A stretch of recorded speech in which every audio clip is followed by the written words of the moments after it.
Ya, shalom, saudara-saudara, selamat malam. Bersyukur kita boleh hadir di rumah Tuhan. Kita boleh bersuka cita untuk memuji dan menyembah Dia. Nah, Bapak Ibu Saudara, renungan firman Tuhan pada malam hari ini kita akan merenungkan di dalam kitab Mazmur pasal 103 ayat 1 sampai dengan ayat yang ke-5, Bapak Ibu Saudara. Mazmur pasal 103 ayat 1 sampai 5 saya beri judul Pujilah Tuhan, Hai jiwaku. Mari kita membaca bagian firman Tuhan ini. Mazmur 103 ayat 1 sampai 5 yang berbunyi demikian. Dari Daud, pujilah Tuhan, hai jiwaku, sama-sama. Pujilah namanya yang kudus, hai segenap batinku. Pujilah Tuhan, hai jiwaku, dan janganlah lupakan segala kebaikannya. Dia yang mengampuni segala kesalahanmu, yang menyembuhkan segala penyakitmu. Dia yang menebus hidupmu dari lubang kubur, yang menyertai engkau dengan kasih setia dan rahmat. Dia yang memuaskan hasratmu dengan kebaikan, sehingga masa mudamu menjadi baru seperti pada burung Raja Wali. Amin. Bapak Ibu Saudara, ya, siapa yang tidak tahu dengan orang ini, saudara-saudara? Ya, ada yang tidak tahu siapa orang ini, saudara? Siapa anak ini? Ya, semua tahu, Bapak Ibu Saudara ya, penyanyi cilik ya, asal dari Banyuwangi di desa, saudara, rumahnya sederhana. Nah, seminggu 10 hari terakhir sejak hari kemerdekaan kemarin itu, saudara, namanya benar-benar melejit. Bahkan kemarin di Indosiar itu ikut acaranya Dewi Persik sama Soimah itu ya, saudara. Nah, kemudian diwawancarai di situ, lalu mau selesai juga diberi hadiah lagi, diberi uang cash juga. Bahkan kalau umurnya sudah umur berapa, nanti langsung bisa masuk audisi atau apa, Bapak Ibu Saudara. Nah, yang saya ingat adalah pesannya dari ibu-ibu itu adalah ingat ya nak, pakai bahasa Jawa, ingat ya le, gitu ya, jangan sombong. Nah, setelah acara 17-an itu diwawancarai oleh Menteri BUMN Pak Erick Thohir, saudara, pesannya juga sama. Semuanya itu berasal dari Gusti Allah, Gusti Allah. Jadi jangan sombong. Lalu yang terpenting tanggung jawabmu adalah tetap sekolah. Nah, Bapak Ibu, dia tampil memukau di hadapan Bapak Presiden, para menteri, para jenderal, saudara, para undangan, pejabat-pejabat terkait. Nah, dia menyanyikan sebuah lagu Ojo Dibandingke ya, saudara. Nah, pemecah rekor sepanjang sejarah. Walaupun ada kelompok lain yang nyinyir ya Bapak Ibu. Wong acara khidmat kok dibuat apa?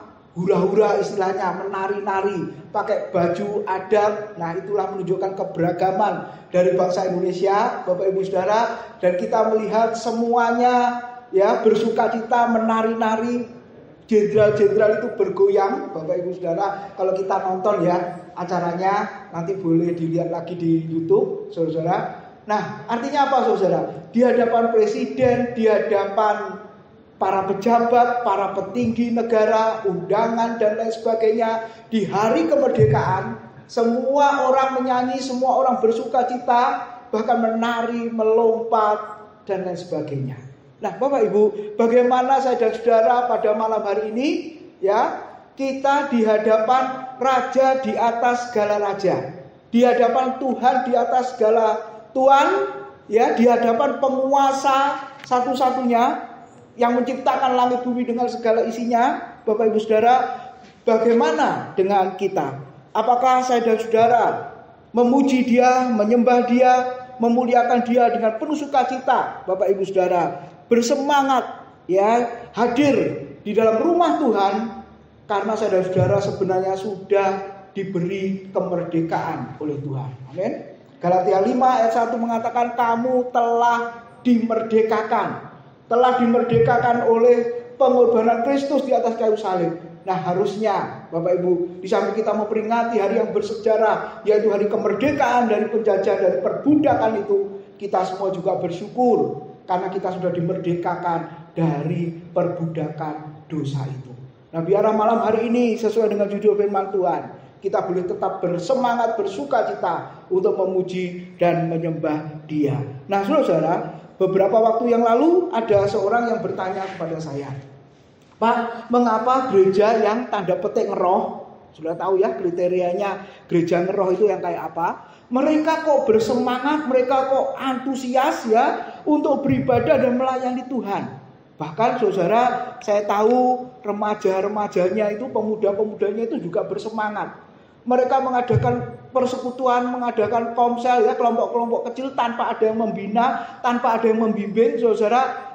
Mereka juga ada di situ. Saya ingat keponakan saya juga, saudara, ikut ambil bagian di sana. Semangat luar biasa, tidak banyak, 5-10 orang. Dipimpin sendiri, didoain sendiri, dikhotbahin sendiri, saudara-saudara.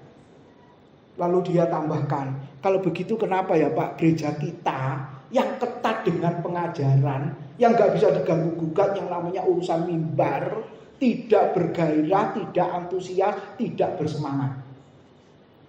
Kalau saudara jadi saya, jawabnya apa?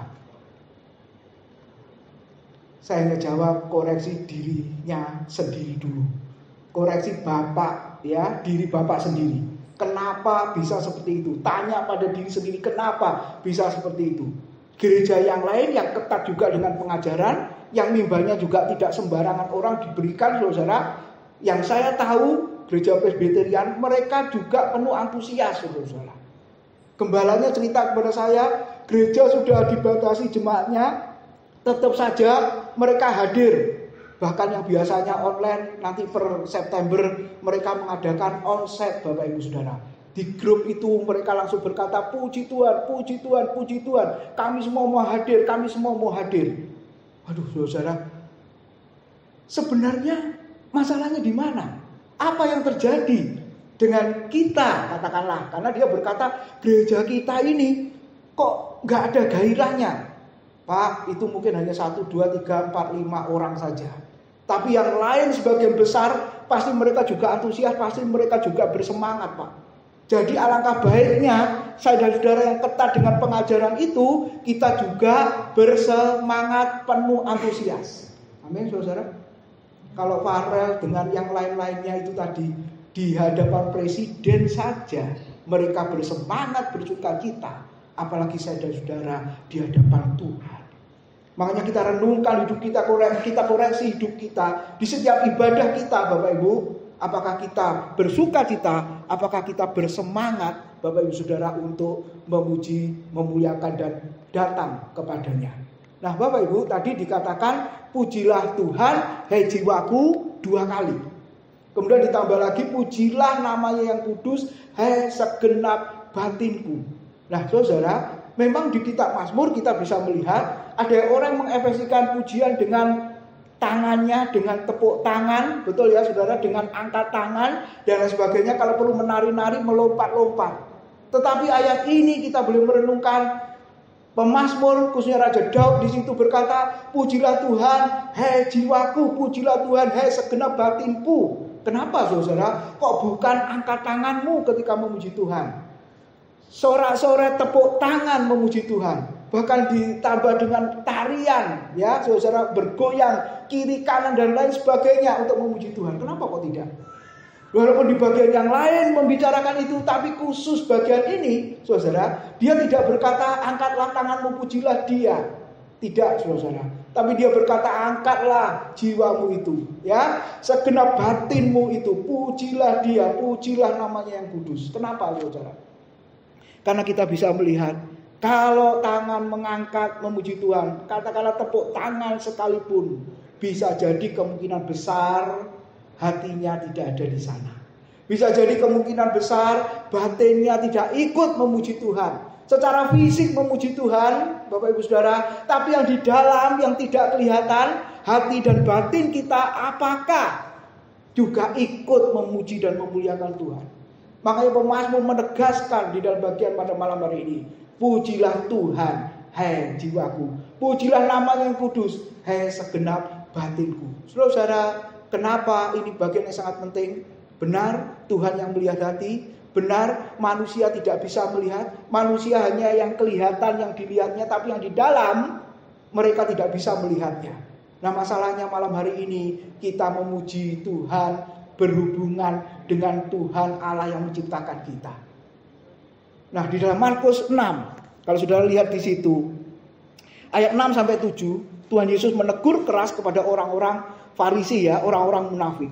Nah, firman Tuhan mengatakan, benarlah nubuat Yesaya tentang kamu, hei orang-orang munafik, sebab ada tertulis, bangsa ini memuliakan aku dengan bibirnya, padahal hatinya jauh daripadaku. Percuma mereka beribadah kepadaku, sedangkan ajaran yang mereka ajarkan ialah ajaran manusia. Saudara-saudara, bibir, mulut, dan hati kadang-kadang berbeda. Seringkali saudara, tangan kita bertepuk tangan katakanlah untuk memuji dan memuliakan Dia. Tetapi pertanyaannya adalah bagaimana dengan suasana hati kita? Ketika kita memuji Tuhan kalau saat senang, ketika kita memuji Tuhan saat suka, ketika kita memuji Tuhan karena itu merupakan keinginan kita. Nah, kadang-kadang kita melakukannya seperti itu, ya Bapak Ibu. Kenapa mau menyanyi? Aku senang menyanyi. Kenapa kamu mau memuji Tuhan? Karena aku suka memuji Tuhan. Karena sesuai dengan keinginanku, aku mau melakukannya. Nah, pertanyaannya, apakah didasarkan dengan hati yang benar-benar mengasihi Tuhan? Atau jangan-jangan Tuhan juga berkata hal yang sama kepada kita. Percuma engkau semua memuliakan aku dengan bibirmu, padahal hatinya jauh daripadaku. Bapak Ibu, kita semua di hadapan Tuhan yang Maha Tahu. Dia tahu apa yang sedang ada di dalam hati kita. Mulut kita mungkin memuji Tuhan, mulut kita mungkin menyembah Dia, tangan kita mungkin terangkat juga di hadapannya. Tetapi pertanyaannya adalah bagaimana dengan hati kita yang di dalam ini, Bapak Ibu? Apakah ikut memuji dan menyembah Dia? Saudara, kalau dasar kita memuji Tuhan karena suka, karena senang, yang lalu saya sudah mengatakan sebenarnya kita tidak mengasihi Tuhan, tapi kita mengasihi diri kita. Kita tidak melayani Tuhan, sebenarnya kita melayani diri kita sendiri, saudara-saudara. Oleh sebab itu, Raja Daud firman Tuhan menekankan kepada kita, pujilah Tuhan, hei jiwaku. Pujilah namanya yang kudus, hei segenap batinku. Saudara, apa dasarnya?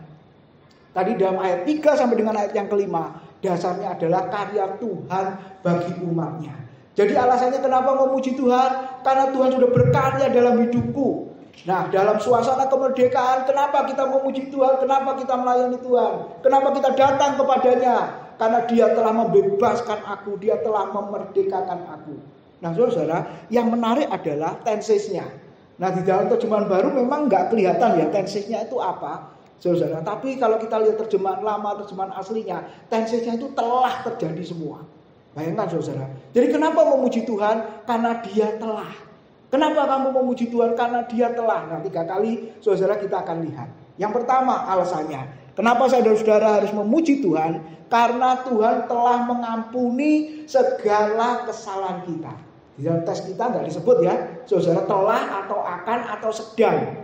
Ya, saudara, nggak dijelaskan. Tapi ketika kita merenungkan bagian ini, ternyata kenapa batin kita harus memuji Tuhan, berseru, berteriak dengan segenap jiwa kita? Karena Tuhan telah mengampuni segala kesalahan kita. Nah, Bapak Ibu, kesalahan yang seperti apa? Nah, dosa atau kesalahan itu, saudara, seperti penyakit. Nah, penyakit apa, saudara? Hari Rabu kemarin di Komsel Hidup Baru, saya menyampaikan penyakit kusta. Saudara, kenapa penyakit kusta? Kalau kita lihat di dalam Alkitab, penyakit kusta itu adalah penyakit kutukan, Bapak Ibu Saudara. Penyakit hukuman. Ya, ingat siapa itu? Miriam. Saudara mengatai Musa dan Harun berkenaan dengan pelayanannya. Memangnya hanya engkau saja yang dipakai Tuhan, aku tidak. Nah, saudara, kalimat iri, ya, pemakaian Tuhan atas orang lain, atas hamba Tuhan lain, itu mendukacitakan hati Tuhan. Nah, ketika Tuhan mendengar itu, saudara, singkat cerita baca di kitab Bilangan, Musa dikutuk kena kusta. Dia harus di pengasingan 14 hari. Orang Israel tertunda untuk melakukan perjalanan di padang gurun, Bapak Ibu Saudara. Lalu siapa lagi? Gehazi, masih ingat? Hambanya, ya, siapa? Elisa itu. Ketika Naaman sembuh, Naaman memberikan ucapan terima kasih kepada Elisa, tapi Elisa menolaknya. Gehazi hambanya dengar, wah, kalau Om Elisa nggak mau terima, berikan aja kepadaku. Untuk apa? Ya modal menikah dan sebagainya. Namanya pekerja, saudara. Nah, ketika utusan Naaman itu pergi, Gehazi menyusul, Bapak Ibu Saudara. Nah, ketika menyusul, di situ ada dialog. Nah, kesimpulannya adalah meminta saudara hadiah, ucapan terima kasih yang ditolak oleh Elisa supaya diberikan kepada Gehazi. Memang akhirnya Gehazi diberikan sebagian dari ucapan terima kasih itu. Ketika Gehazi pulang, Bapak Ibu, Elisa berkata dan menegur dia, Gehazi, dari manakah engkau? Aku tidak kemana-mana kok Tuhan. Nah, lalu Elisa mengatakan apa? Bukankah hatiku ikut pergi ketika engkau pergi? Maka kusta Naaman, ya saudara, hingga di kepalamu.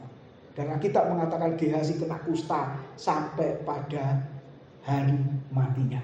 Contoh yang ketiga, Raja Uzia, dia mau masuk ke Bait Allah, mau membakar ukupan yang seharusnya dibakar oleh para imam. Karena dia seorang raja yang berkuasa, sewenang-wenang, dia mau bakar ukupan itu. Lalu para imam menegur dan berkata, tidak boleh, kalau engkau melakukannya, engkau kena kusta. Dan Alkitab mengatakan Uzia kena kusta sampai pada hari matinya. Jadi saudara, kusta itu adalah penyakit hukuman, penyakit kutukan. Dan dosa digambarkan seperti penyakit kusta yang menular, ya Bapak Ibu, melalui sentuhan fisik dan angin. Makanya di Alkitab itu orang yang sakit kusta harus berteriak najis, najis. Saudara, kenapa? Supaya orang yang sehat mendengar langsung menghindar. Jaraknya 45 km ya. Kalau kita social distancing-nya hanya 2 meter, saudara. Tapi kalau kita lihat di Alkitab itu 45 meter. Makanya ketika ketemu melihat Yesus, si kusta itu berseru, Yesus kasihanilah, berteriak kasihanilah, karena jaraknya 45 meter, saudara. Nah, kita bisa bayangkan, dosa juga seperti penyakit kusta yang menyebar, yang menular, Bapak Ibu Saudara. Dan Alkitab berkata, kenapa kita memuji Tuhan? Jiwa kita berseru berteriak, pujilah Tuhan ya jiwaku, karena Tuhan telah mengampuni kesalahan dosa kita bagaikan penyakit kusta itu tadi. Lalu apalagi digambarkan? Pemberontakan. Digambarkan apa? Kejahatan. Yesaya 53 ayat 4 dan 5. Dikutip 1 Petrus 2 ayat 23, 24. Di situ sangat jelas. Saudara, penyakit jenis ini tidak ada obatnya. Kecuali apa? Pengorbanan Tuhan Yesus di atas kayu salib. Sehingga ayat itu mengatakan oleh biru-birunya kamu telah menjadi sembuh. Ini terus terang tidak ngomongin penyakit fisik, saudara. Tapi orang berdosa yang belum dibereskan di hadapan Tuhan bagaikan penyakit kusta, penyakit yang menular, penyakit yang menjijikkan, penyakit yang sangat najis. Ketika saudara-saudara percaya kepadanya, Tuhan mengampuni dosa kita, bagaikan Tuhan menyembuhkan segala penyakit kita itu.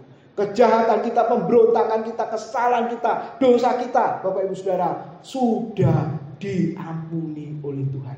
Sehingga dasar itu yang membuat saya dan saudara memuji Tuhan. Lalu yang kedua, firman Tuhan tadi mengatakan apa?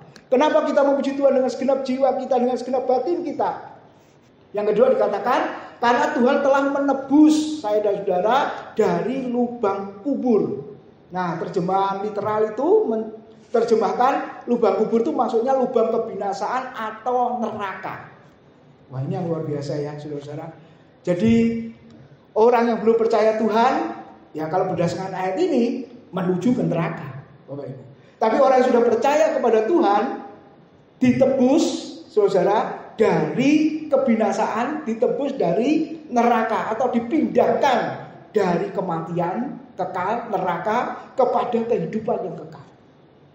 Nah, istilah penebusan sebenarnya itu kita lihat, saudara, itu sama dengan apa ya? Istilahnya di perbudakan, di pasar. Sekarang pasarnya sudah modern semua. Jadi kalau saudara beli barang banyak, apa yang saudara lakukan? Ambil troli. Kalau barangnya nggak terlalu banyak, ambil tas gitu ya, saudara. Lalu setelah itu ambil barang, masukkan, jalan lagi, ambil, masukkan dan sebagainya. Kalau zaman kecil saya belum ada pasar modern, adanya pasar tradisional dan itu sangat luas. Waktu kita beli barang, katakanlah saudara barang apa, terus kita masih muter kan, langsung kita mengatakan apa? Titip dulu ya. Nah, betul saudara. Lalu kita pergi lagi ke tempat yang lain, beli barang lagi B. Terus habis itu titip dulu ya. Apalagi barang C yang agak berat, titip dulu ya. Karena saya masih muter, nanti semuanya aku ambil, lalu aku keluar dari pasar ini. Nah, saudara, kalau kita melihat kata penebusan, sebenarnya itu istilah perbudakan atau yang ada di pasar budak itu. Ketika kita membeli barang, memang barang itu jadi milik kita, barang itu berganti tuan. Tadi yang punya penjualnya, sekarang kita beli yang punya jadi kita, betul? Tapi posisinya kan masih ada di pasar. Ya, titip dulu dan lain sebagainya. Nah, ketika firman Tuhan mengatakan Tuhan telah menebus hidupmu dari neraka, artinya saudara lihat ya, ada 3 kata Yunani agorazo. Artinya apa? Budak itu dibeli dengan sejumlah uang. Jadi memang ada pasar perbudakan. Budak itu diberi nama, saudara, budak itu diperjualbelikan, budak itu juga ditawar, Bapak Ibu. Ini yang kurus kering, murah, obral, banting harga, diskon sampai habis, mungkin gitu ya. Tapi mungkin tuan yang melihat tidak mau beli, ini sakit-sakitan buat apa? Paling sebentar lagi mati, ya, saudara. Jadi seperti itu. Nah, kalau ada budak yang wah ini kuat, wah ini gemuk, wah ini kelihatannya sehat, oke, beli budak yang ini, harganya sekian dan lain sebagainya, lebih mahal nggak apa-apa, yang penting sehat. Nah, Bapak Ibu, seperti itulah gambarannya. Akhirnya budak itu ganti pemilik. Karena dia mengeluarkan sejumlah uang untuk membeli budak itu. Dan setelah itu apa yang terjadi, saudara? Ada istilah yang kedua, ex agorazo. Ex itu keluar. Jadi setelah dibeli, saudara, budak itu tidak dititipkan di dalam penjual yang lain, ya, saudara, di pasar itu. Tapi budak itu dikeluarkan dari pasar perbudakan. Nah, akhirnya budak itu sudah keluar dari pasar, dia bersukacita ganti tuan. Awalnya tuannya sangat jahat, tuannya sangat kejam. Semoga aku mendapat tuan yang baik hati. Dan setelah itu apa, saudara? Ada kata yang ketiga, lutro. Artinya apa? Bukan hanya budak itu dibeli, bukan hanya budak itu dikeluarkan dari pasar budak, tapi budak itu diberi status yang baru oleh tuannya. Engkau sekarang bukan budak lagi, tapi engkau adalah orang merdeka. Nah, Bapak Ibu Saudara, bukankah saya dan saudara adalah budak-budak dosa itu? Bukankah saya dan saudara adalah hamba dosa itu, saudara? Ketika Tuhan membeli kita, maka kita sudah ganti tuan. Yang tadi tuannya dosa, sekarang tuannya adalah Tuhan itu sendiri. Karena dia yang sudah membeli, Bapak Ibu Saudara, dia yang sudah menebus hidup saya dan saudara itu. Kita dulunya mengikuti segala keinginan dosa, keinginan hawa nafsu kita. Tetapi setelah Kristus menebus kita, membeli kita, 1 Petrus 1 ayat 18-19 mengatakan apa? Dengan darah yang mahal, dengan darah yang mulia, Dia telah menebus, membeli kita. Maka sekarang kita mendapatkan Tuhan yang baru. Dan kita bukan dijadikan atau tetap dijadikan budak atau hamba itu. Kita dijadikan orang-orang merdeka. Bahkan Alkitab mengatakan kita dijadikan anak-anak Allah. Bapak Ibu, bukankah ini satu sukacita yang besar? Kalau kita merenungkan hidup kita, Bapak Ibu Saudara, yang tadinya terbelenggu di dalam perbudakan, lalu Kristus sudah memerdekakan kita. Apakah kita tidak merasa bersyukur? Lalu apa yang harus kita lakukan? Kalau kita tidak bersemangat, kita kurang bersemangat, kita tidak bergairah untuk datang kepada Tuhan, untuk melayani Tuhan.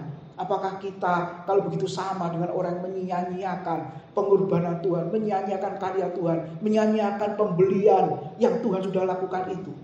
Nah, cobalah pada malam hari ini kita merenungkan. Kita adalah anak-anak Allah, bukan hamba-hamba dosa. Kita adalah hamba-hamba kebenaran itu. Nah, biarlah kita terus memuji Dia dengan penuh semangat, dengan penuh sukacita. Lalu yang ketiga, yang terakhir, Bapak Ibu, firman Tuhan tadi mengatakan, pujilah Tuhan ya jiwaku. Kenapa? Karena di situ dikatakan Tuhan telah memuaskan hasrat kita dengan kebaikannya. Nah, Bapak Ibu, apa yang sudah kita alami dalam hidup kita? Kebaikan demi kebaikan yang Tuhan sudah berikan dalam hidup kita, saudara, apakah itu? Apakah kita mengalami, saudara, kebaikan demi kebaikan, pemeliharaan Tuhan demi pemeliharaan Tuhan, kasih setia Tuhan di dalam hidup kita? Apalagi di tengah-tengah masa yang sulit seperti ini, Bapak Ibu Saudara, apakah kita sudah merasakan kebaikan Tuhan itu? Nah, firman Tuhan mengatakan keinginan hasrat kita dipuaskan dengan kebaikannya. Dan setelah itu dikatakan apa? Sehingga masa mudamu seperti burung Raja Wali. Masa mudamu diperbarui seperti burung Raja Wali.